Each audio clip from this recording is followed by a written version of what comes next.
we love this game. We cherish it. And, these jerseys showcase that because, these jerseys wouldn't have been possible without everyone donating them.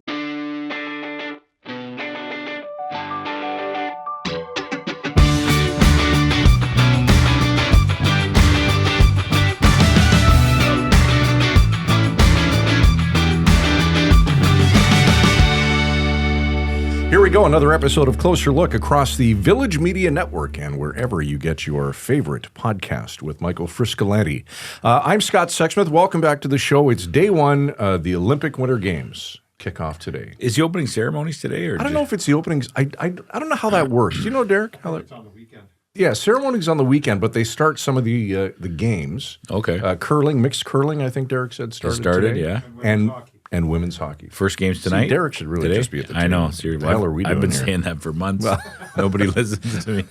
I know. Play your cards right. That's right. Never know what could happen. Maybe I'll get a brand new laptop like mine. Oh, yeah. I'm just showing it off. It's right here. Ladies and gentlemen, welcome to Show and Tell, Closer Look style. Yes. Your brand new computer. My new computer. You know what? I'm very excited. I'm sure listeners heard it humming sometimes. Well, I was going to say, if you listen. Yeah, there's no noise. You don't hear it. I know. I'm going to get nostalgic. I was very fortunate. I covered the Vancouver 2010 Olympics. I was thinking about it today, 16 years ago. That's crazy. My God. What was the highlight for you? Time flies. Now, that was the golden goal? That was the golden goal. Right, okay. So I wasn't covering hockey for the golden goal. I got to cover Team Martin, Kevin Martin, win the curling gold. Right. And two guys who are in the Olympics now with Team Jacobs are on that team. Mark Kennedy. Yes. And Hebert, right? Who's the other? Right, yeah. Yeah, so both of them were on Team Martin. Right. I didn't understand anything about curling, and I had to go. To go cover curling. What else did I cover? Man, it's been so long. But my favorite story was I covered some ski events in Whistler. I was at Maclean's magazine at the time, and it was great. It was just the heyday of what I think the prime of the For me, it was an amazing time to be at the magazine. It was so many talented people there. And the whole staff got to go to Vancouver for the Olympics because it was a big Canadian thing. Sure. Obviously, the readership was huge. We did special editions. It was the heydays. And so everybody was there. And my colleague, Jonathan Gatehouse, who's now at the CBC, great guy, used to always quarterback our Olympic coverage because he actually covered every Olympics. That was part of his deal with Maclean's. He went to every Olympics. Wow. But he quarterbacked Vancouver. And I think I did some ski jumping. So like Lindsey Vonn was ski jumping. Not ski jump. Downhill. But I did do ski jumping. And then I remember my editor phoning me, Mark Stevenson, awesome guy. I hope some of these people listen to the show. Maybe they'll hear this. Canada members started off really rough in the men's hockey. They lost a game. Okay. And they were playing, I think, Germany in the last round robin game. And had they lost, they wouldn't have made the medal round. Wow. Because they did. I don't remember all the deals, but they didn't start strong. So Mark, super smart guy, of course, phones me and says, "You know what, Frisco, it's covered. We got the hockey guys covering. But if they somehow lose to Germany, it'll be the biggest story in the country, and the whole country will be mourning. You got to be there just to." But Whistler's 3 hours away. Yeah. But they had a media school bus going back and forth. Yep. So I jumped on the school bus and got to the arena just in time. Sat down. I think after the first period was 5-0 Canada. So I got out of my journalism mode and I just started having a couple beers watching. Nice. And I'm watching like this team was like, I was blown away by it. Dream team. You're like 10 feet away from like Sidney Crosby, Joe Thornton. Yeah. I mean, Jerome McGinley. Who's the goalie was the guy from Florida? Luongo. Yeah. Roberto Luongo, yeah. It was unbelievable. So they ended up winning the game like 20-0 or something. Nice. And then I was in the building. I stayed and I covered something they played Russia in that playoff too. I think it was the semifinal game or the quarterfinal game. Yeah. Blew out Russia like 7-2. And the place went bonkers. It was so loud in there. Sure.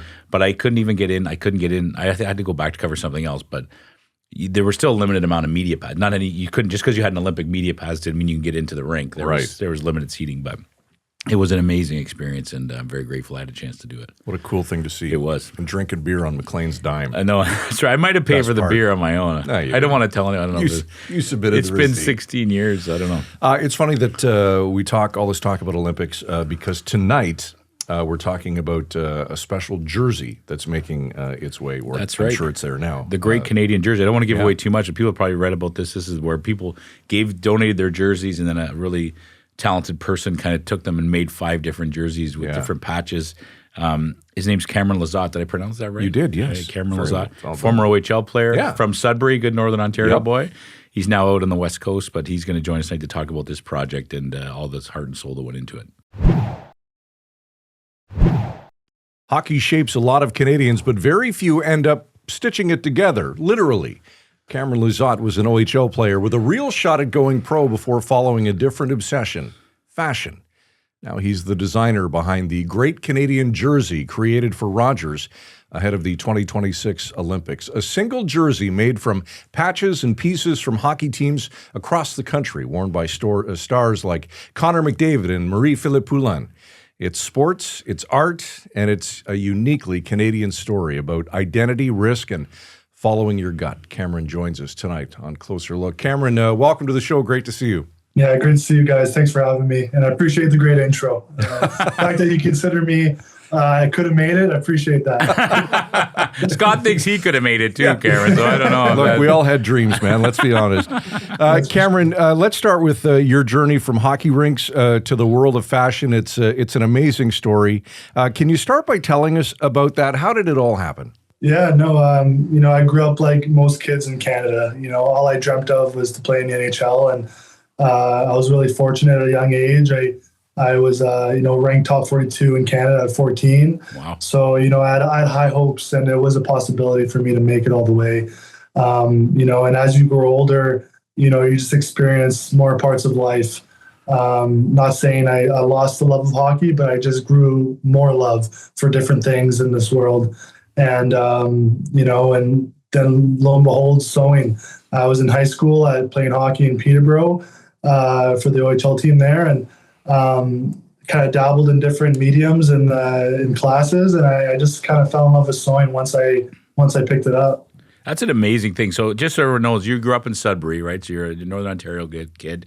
You're off in Peterborough. You learned sewing in high school, and you got really into it. What did your teammates think at the time? Did they razz you a little bit? A little bit, but at the end of the day, I was the guy protecting them. So they made sure they kept their words pretty short. But of course, it's going to be something unusual to most kids. Like when I would go to the rink for practice the next day, and guys would be like, "Oh, that's a cool shirt. Like, where'd you get that?" Mm-hmm. I made it last night. You know what I mean? It was definitely not a typical answer. That's awesome. When you comment on your clothes, and it just, for the most part, they had big support. They loved what I was doing, and they thought it was super cool. It was a world that they had no clue about, and most of them were curious, and they supported me. That's awesome. That is awesome. Cameron, do you ever look at your hockey career now and think that this actually trained me perfectly for what I'm doing now? I do, because ever since at a young age, I gave it 110%. If anybody knows, whoever played me in hockey growing up, they know that I'm a workhorse. It's a guy that they don't want to play against. I'm tenacious, and I think that's just who I am. It wasn't just on the ice. So for me to bring that towards anything else I was passionate about was an easier thing for me to just kind of translate that into something different. And it definitely, my work ethic and just the ability to take criticism or my downfalls. It was able to bounce back even harder because of how hockey shapes you as a person. I hope my kids listen to that, because I try to tell them that all the time. Doesn't matter what you do in life, you got to be the hardest worker at it, and you'll succeed. No matter whether you're it's your first job as a teenager or whether it's a career you end up doing. Do your best at it, and you'll do fine. I'm sorry. That's my rant. Anyway, sorry. The jersey's fascinating, Cameron. Can you just tell us about just what it is, first of all, like what the contest was, or what the thing was that got people talking about this before we get into your designs? Yeah. So just before Christmas, I got reached out by Rogers saying they didn't disclose too much information until I was able to confirm that I'm willing to do it. But basically, they wanted to make the Great Canadian Jersey. And I definitely was asked them, why me in a way, because it's Rogers. They're such a, conglomerate company. Why a small designer like me?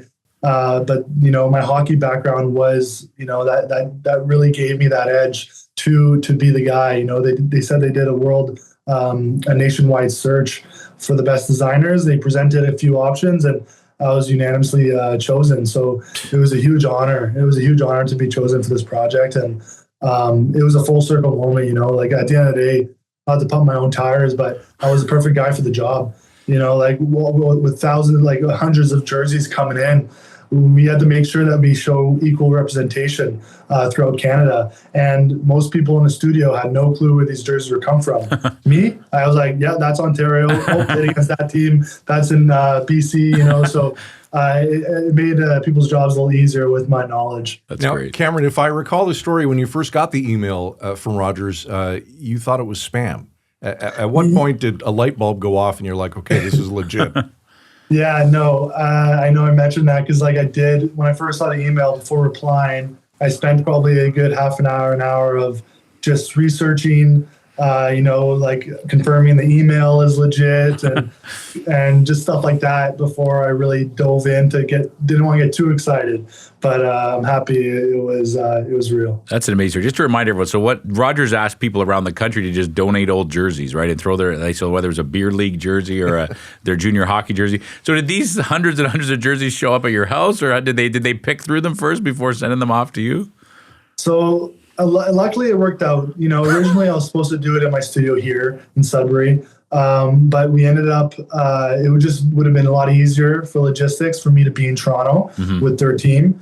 So I ended up going to Toronto early January and I spent 2 weeks working from there. So the studio there was a mess, just jerseys everywhere. There's a picture I shared on my socials, but I'm surrounded by them. It's just, you can't even see the floor. And I'm sure the smell was great too, Cameron. Hey, I was actually impressed. A lot of people, I think, clean their jerseys first. I was actually really impressed. It wasn't too bad. I'm glad they didn't collect shin pads or something. Yeah, that would have been a whole different. The Great Canadian Shin Pad. So, were you in charge, Cameron, of picking the pieces you wanted? Like, did you pick the jersey? Did you have consultation from others? Yeah, so as designer, I was in charge. Of course, there is a criteria we wanted to meet, making sure that representation was met throughout of all the provinces. Also, we wanted to represent the 7 Canadian NHL teams. So there was a bit of a criteria for me to follow. But at the end of the day, each patch you see was under my decision. And you weren't just stitching patches, Cameron, you were stitching stories together. Was there a patch or a jersey that kind of stopped you in your tracks emotionally? Definitely, a couple people actually attached notes to these jerseys, so it was super cool to read these notes from people around Canada, explaining their story a little bit. Like there was one kid out of Oakville and his note was super cute. And, it's like any 9-year-old. You had to put the sentence together. You could tell he was just learning how to write and read, but he was claiming that he could stop McDavid's shot. And that was super cute to hear. And, there was another one from Hamilton. A team donated their goalie's jersey because she passed away of cancer. So it was their way of memorializing her jersey.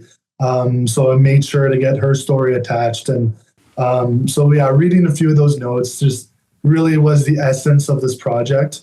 It was a beautiful thing to kind of,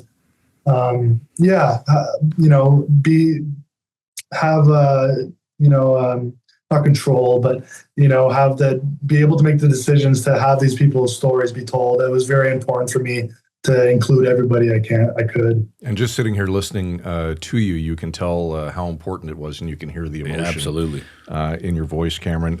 You talked about loving the freedom of the sewing machine versus that of being coached. Can you explain the difference in control? Well, yeah,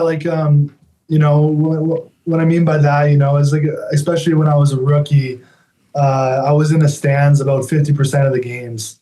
And, you move away from home wanting to play the game of hockey, but you can't even do that.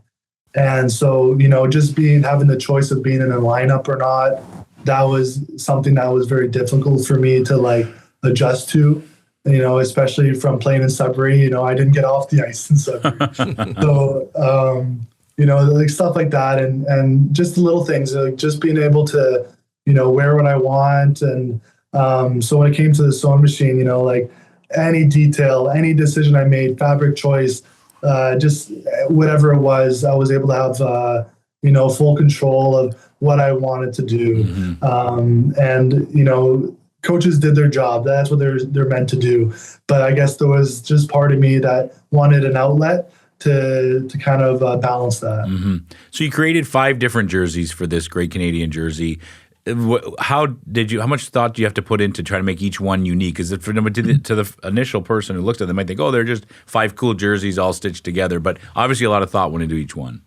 Yeah, definitely. And honestly, to make it have its own identity was easy. Because like, say you get one jersey from this place, you don't use it, once or twice, and then that jersey, the logos, I've used up the logo, so I have to switch it up. And because of the selection, it was just very easy for me to make sure that I represented as much jerseys as I could, and switched it up. And of course, at first glance, it might look like just one big collage that looks kind of the same, but if you really look closely at each 5 of those jerseys, that it'll take you on a slightly different journey across Canada. And what's the plan for the 5 jerseys? What will they be used for? Obviously the first one was for McDavid, and for the commercial that was shot, that's been seen on TV now. Couple other, Pronger wore it for Amazon Monday Night Hockey. Marchand was seen wearing it. Bennington, Celebrini. So it was just amazing to see these top tier players wearing my work. It's a true honor. And, there's rumors that there might be one that will be in the Hockey Hall of Fame for a bit. That would be an ultimate goal of mine. That would be a dream to have my work there. But as far as the far future goes, that's still in the works. I'm not 100% sure. If I got one in return, hey, it'd be pretty cool. I would definitely love to put it on my wall. But I hope whatever happens to these jerseys, they're represented well, and whoever has them, it deserves them. It would look great right beside that Team Canada jersey that's over your shoulder. Yeah, I was going to say the same thing about your brick wall. It would look right good over your shoulder. See, that's a real designer right there. He understands the brick. That's right. Look, if Rogers wants to send us one of the 5, Cameron, or maybe Village, you'll have to do one for Village Media. We'll commission you to do your separate one for us. There you go. Send in your beer league jersey, and we'll wash them first. Thank you, Cameron. This project is just soaked in Canadian identity. Did it change how you think about your own place in this country's hockey culture? In a way, I wasn't surprised. This is our game. We know that. We know how much hockey brings us together and how much this country values this game. So to see the amount of love and support through the donations and like the notes we spoke of, it doesn't surprise me. There's definitely no surprises. We love this game. We cherish it.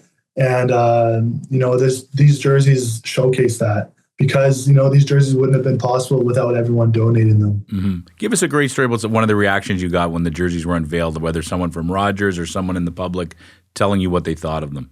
Yeah. McDavid had a comment, and he's very stoic a lot of the times, but it was nice to hear him compliment it. I was very happy to see MPP, Maddie Poulin, to see her confidence exude through herself wearing that jersey on game day as she walked through the arena. That was so special. I know it wasn't a comment, but you could see it through her face, the way she walked. You could tell that she was proud to wear that jersey, and that meant a lot to me. Absolutely. Did Connor McDavid know that you're both Erie Otter alumni? Oh, he knows. He knows that I have the ring with Erie. So for some reason, I got traded there and he won. He couldn't do it. For some I can't reason. imagine why that happened. That's amazing. I played against him lots growing up, and he has ties in Sudbury with his wife. So I know we're distant colleagues here, but. It was special to have him be included. Let's be honest. You're dropping his name all over Sudbury, right? That's right. Yeah. He's sitting beside you over there. You don't want to turn the camera. Yeah. Yeah. I'm not going to ask this question, Cameron, but I want to ask this because What you said about hockey totally rings true. What it means to this country, how much we love the game, our kids play it. And, sometimes we see the dark side of hockey. We saw just this week, we saw the Northern Ontario Hockey Association kind of scolding parents for the way they behaved at a tournament. You've been in this game your whole life. You love the game. You know it better than most. What's your message for people to how we get back to why we love this game? What do we need to be doing? I know, sometimes passion for the game comes out in the wrong ways, and people just need to know how to show their passion. My brother's a ref in the town. He's one of the biggest refs in the city here in Sudbury, and I actually ref with him once in a while when he needs a linesman. So I've seen it firsthand.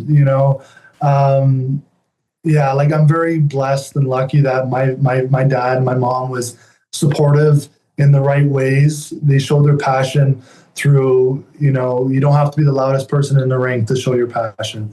So that's why I tell people, instead of telling someone, stop being angry or whatever it is just learn how to control your passion. I heard that too with the parents are getting out of hand, and it's too bad because at the end of the day, these are kids playing a game and we're trying to have fun. That's why we're here. We're here to have fun. So, this is not the NHL. Your kid's 10 years old, so let's just have fun. Absolutely. Because I have teammates that their parents were too intense that way, and it pushed them away from the game. So I'm sure a lot of them, that's not what they want to do. So learn how to control it. And if you have your after every game, my dad had the coach's corner. They did in Don Cherry back in the day. Just after the game, you have your coach's corner, and you have a mature conversation about, hey, this is what you could do better, or maybe simplify this. And there's different ways to express yourself, and I hope people can understand that. Absolutely. Every hockey parent needs to live by that. That's right. Cameron, lots of young athletes listening and watching tonight, no doubt, who are quietly wondering about their own plan B. What would you say to them? Yeah, that's a good question. I was very lucky that, I expressed my interest, with my guidance counselor in Peterborough. Her job with the players was to help us, guide us to find, an alternative if hockey didn't work out, and never look at that like a negative thing. If anything, it's exciting. You only go on the ice a few hours of the day. What are you going to do with the rest of it? It's nice to do something meaningful that's healthy. Just don't be shy to explore your interest. It's not like I just chose fashion and that was the first choice I made. No, of course I explored. I tried different mediums and did different things. But once you find something that clicks with you, nourish it. Like Pat Quinn says, obey your passion. So find your passion and obey it. That's right. And just kind of see where it takes you. Even if it's not serious to start, just kind of have fun with things and just don't be shy to try new things. Absolutely. It's crazy what could happen. That's a great point. What's next for you, Cam? I'm back in Sudbury. I got lots of custom works to do. So I'm doing awesome jackets for a hometown podcast in town called the BTB podcast. They're great guys. I was actually reached out. I don't want to say the name yet, but luckily, I was hoping that this project would bring more opportunity. And there is another hockey legend that has reached out to maybe do something with their memorabilia. Wow. So I can't say the name yet. I would hate to jinx it, but I'm just super excited to continue doing work in the hockey community and just honor people's careers and in an art form. So just sewing away, man. That's what. Well, if you're into designing podcast swag, we'll have to give you a call too. That's we're looking for a hookup. Sure. That's right. Cam, before we let you go, anything we didn't touch on tonight about the jerseys or anything else? No, I just really appreciate the support. I know my name's being used a lot with this project, but it wasn't just me. I had my right hand man, Liam Bursey. He was my photographer, but he's also a good friend of mine. He was with me through the project throughout the whole process. And, it was overwhelming at times with the deadlines and with all the hands that wanted to be on this jersey. So I really appreciate Liam's efforts with me and also my family. They support me from the beginning, ever since I asked them for a sewing machine at Christmas till my stressful, late night chats during this project. They just always been there for me, and I'm just super grateful to have a support system to make this all possible. All right, good stuff. He's an OHL champ and has now designed a piece of hockey history that will forever be a part of the True North Strong and Free. Cameron Lizotte. Cam, thanks for your time tonight. We appreciate it. Yeah, likewise, guys. Take care. Appreciate it. To quote Don Cherry, what an absolute beauty. Yeah, he was Cameron. awesome. He was awesome. Yeah. You know what? Good for him. He's finding some well-deserved success. Yeah. And I just love that story because, the jerseys we've been hearing about, it's been in the news. Roger's been putting a lot of PR into this and pumping it up. But it is a very cool concept. People were donating their jerseys. But here's the kind of conversations I love on this show. Just him talking about the letters he received from kids, from the team that lost a teammate to cancer. Oh, I know. And just, and how he recognized which parts of the country these jerseys were from because Hockey Journey. And just hearing him talk passionately about how he's confident now that if you played him back in the day, you'll know that you played him because he worked you hard. He was a tough guy, right? Yeah. And he played really hard, played with a lot of passion. And now he's translated that passion into this work that he's doing. I just think it's phenomenal. It is, and we didn't talk about this, and I should have brought it up. You mentioned winning the championship in Erie. Here's some of the guys that he played with. By the way, he missed playing with McDavid, I think, by 2 seasons. But he did play with Alex DeBrincat, Taylor Radish, Anthony Cirelli, Jordan Sambrook, and Dylan Strome, just to name a few. All those guys going to the bigs. Because they won the Erie Otters won the OHL championship in 2017. 2017. So is he a defenseman, I assume? I believe so, yeah. Yeah. You imagine that coming at you? Oh, my. That's crazy. I'm out. That's crazy. I just can't, he's going to find so much. People are going to want his clothes. It's crazy. Yeah. I've already sent him my old dress shirts. I'm not doing it. No, you're not going to suck me in. No way. No way. All right, let's get out of here. Closer look at villagemedia.ca. That is our email address. And if you'd like to sign up to our nightly newsletter, please do so. Closerlookpodcast.ca is where you can do just that. Olympics starting tonight. Go Canada, go. Derek Turner at the helm tonight, as always. For Michael Friscolanti, our editor-in-chief, I'm Scott Sexsmith. Thanks for watching. Oh, by the way, next week, Sid Sixero on the program, formerly of Tim and Sid and Breakfast Television. Keep the sports going. Well, why not? That's next week. Watch for that. Closer look. We're back tomorrow night at 7 right here. Frisco and Scott's wardrobe provided in part by Moores, Sault Ste. Marie.